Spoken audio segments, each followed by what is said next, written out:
Пробег на машине 112 тысяч. По словам владельца, он первый. Проблемы с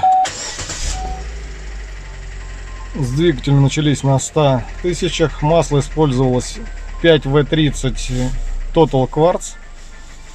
Сейчас в моторе залито масло 5В20, как и рекомендовано производителем на этот автомобиль.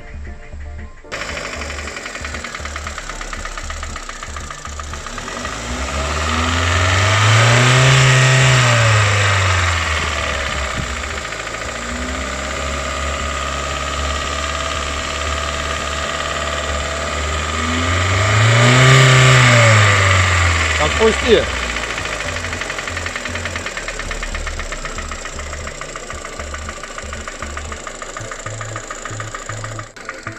Двигатель работает с посторонними шумами. На начальном этапе снимем клапанную крышку, проверим гидрокомпенсаторы.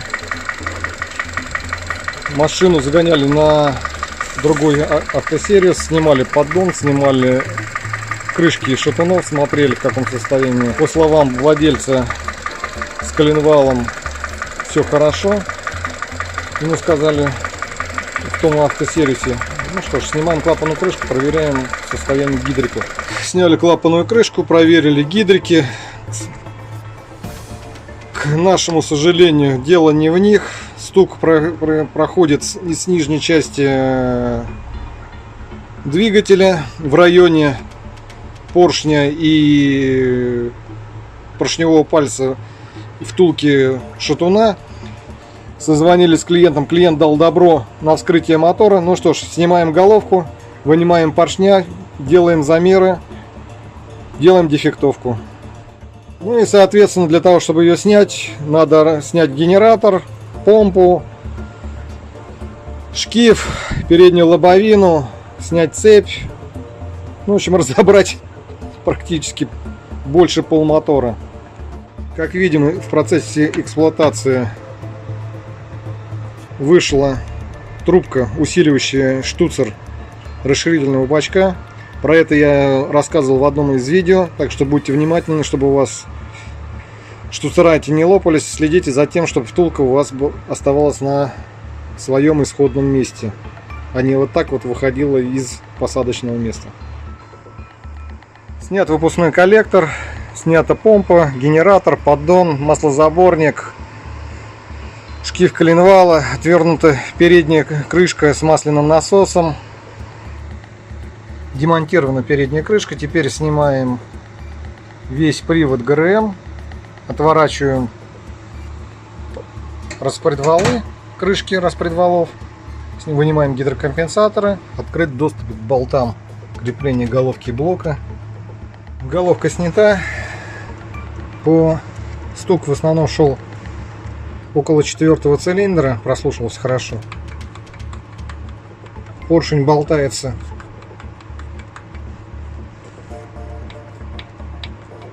во всех плоскостях. Первый точно так же. Состояние цилиндра второго. Вот видно, что машина когда-то стояла и немножко присутствует коррозия на цилиндре. А вот здесь, если внимательно посмотреть, прилегание кольца в ВМТ было не полностью.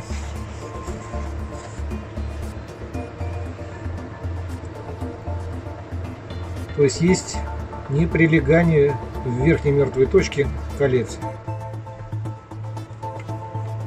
Точно так же болтается второй, третий цилиндр. Если посмотреть, вот здесь вот на первом цилиндре кольца прилегали полностью, а вот на четвертом опять же наблюдаем такую же картину. Присутствуют залысины там, где кольцо не прилегало к цилиндру. Также присутствуют мелкие потертости на цилиндре. Ну что ж, вытаскиваем поршня, Смотрим состояние пальцев поршня и втулку под палец в шатуне. Итак, меряем зазор. У нас получается между поршнем и цилиндром в верхней мертвой точке до 7 соток доходим.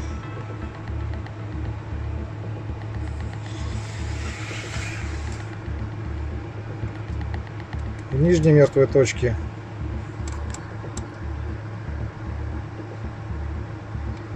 4-5 соток. То есть конус присутствует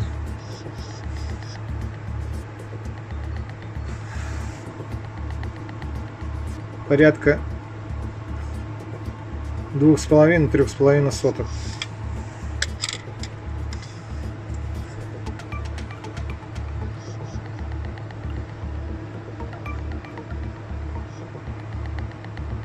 То же самое здесь. Почти 7 соток. Внизу 5 соток.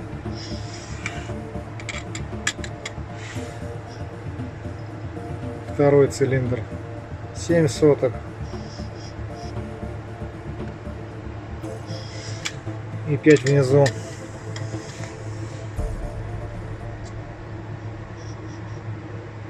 В первом цилиндре чуть лучше ситуация. Порядка 5,5 соток.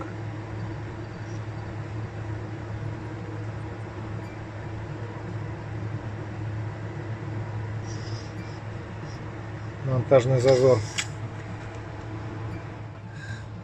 Верхнее компрессионное кольцо имеет зазор в стыке порядка 0,36 мм, то есть 0,36 мм. Второе компрессионное кольцо имеет зазор порядка 0,55. То есть относительно новых колец зазор увеличен. На поршне присутствуют маслянистые отложения. Маслосъемное кольцо с трудом перемещается в канавке. Присутствует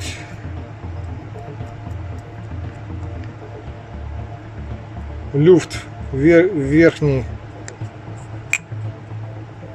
Присутствует люфт в верхней головке шатуна во втулке.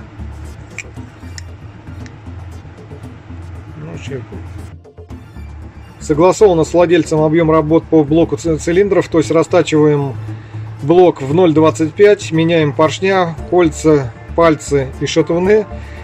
Головку владелец сказал пока не трогать. В ней мы при сборке проверим работоспособность гидрокомпенсаторов. Ну что ж, мы снимаем блок, поршня ремонтный у нас в наличии, и будем его отвозить в расточку. У нас готова поршневая группа к сборке. Поршня 0,25. Новые поршневые пальцы. Новые шатуны T4. Шатуны имеют для смазки пальца сверху отверстие. В верхней головке шатуна во втулке кольцевой канавки нету, соответственно только смазка подается сверху точечно. Кольца 0,25, стопорные кольца, маслосъемные у нас наборные, мы используем на данный мотор. Зазор промерили в кольца, когда установили в расточенный цилиндр, 0,25 мм в стыке, то есть минимальный зазор для монтажа. Ну что ж, собираем поршневую, будем устанавливать в блок. Коленвал имеет рабочее состояние, все шейки в номинале. Смысла что-либо делать или менять вкладыши смысла нету, то есть оставляем как есть коленвал, вкладыши, и все, начинаем собирать. Собранный блок цилиндров установили в моторный отсек, соединили с коробкой автомат. Потихонечку навесное оборудование устанавливается.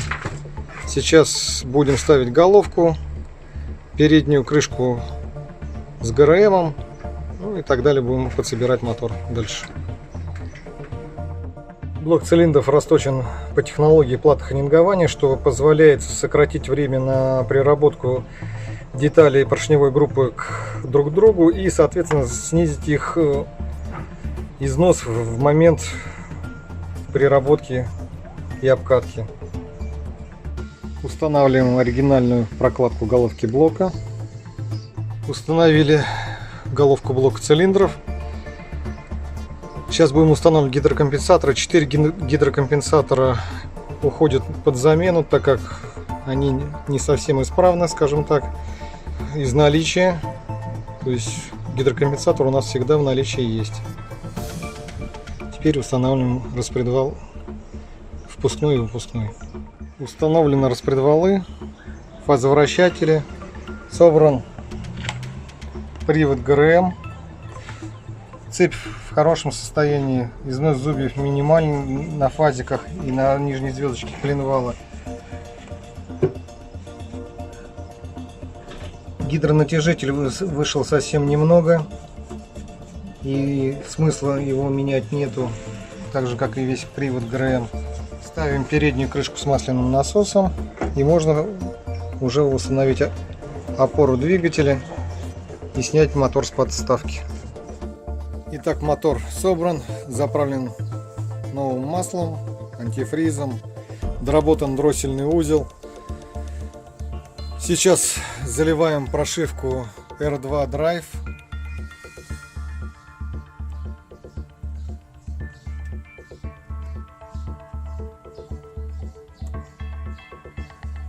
Данная прошивка улучшает работу двигателя, коробки, автомата, улучшается переключение передач.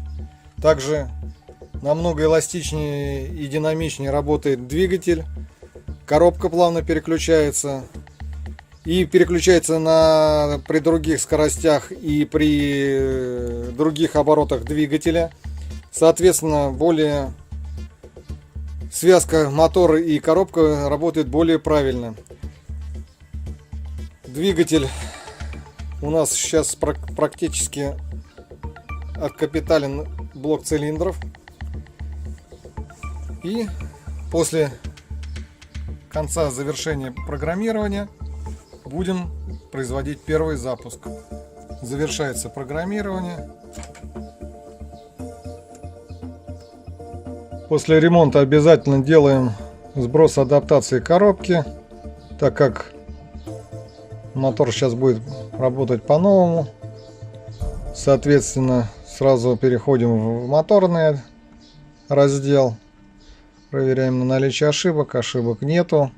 Обязательно, так как дроссель был почищен, делаем адаптацию холостого хода, и, соответственно, можно запускать мотор. Итак, первый запуск после ремонта. Пробег машины 112 тысяч.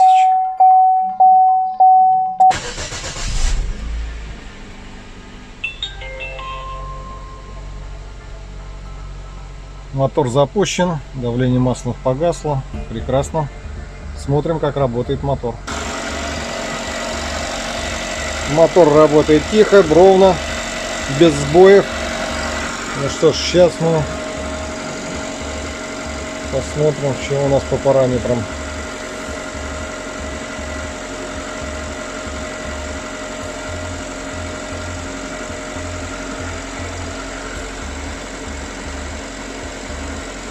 Так, ну что ж, все, начинаем сейчас прогревать. Температура двигателя сейчас маленькая, всего 23 градуса. Ну что ж, прогреваем, дальше смотрим по параметрам, что у нас получилось с мотором. Итак, смотрим, что у нас мотор прогретый по параметрам.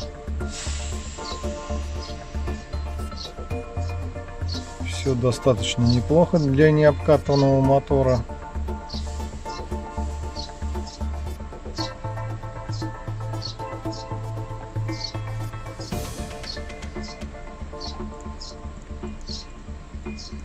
Параметры достаточно неплохие, но мотор, повторюсь, еще не обкатан.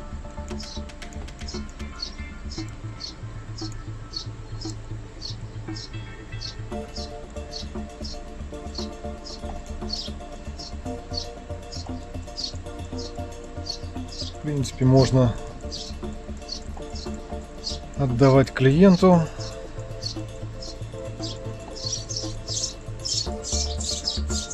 Проблем никаких я не вижу. Работает достаточно хорошо.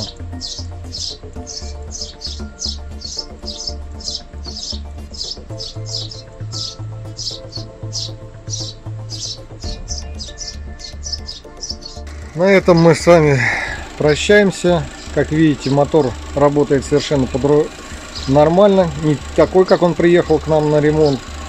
Ну что ж, ожидаем клиента и отдаем ему автомобиль. А всем, кто досмотрел наш ролик до конца, спасибо за внимание. Подписывайтесь на наш канал, если вам интересно. Следите за нашими публикациями.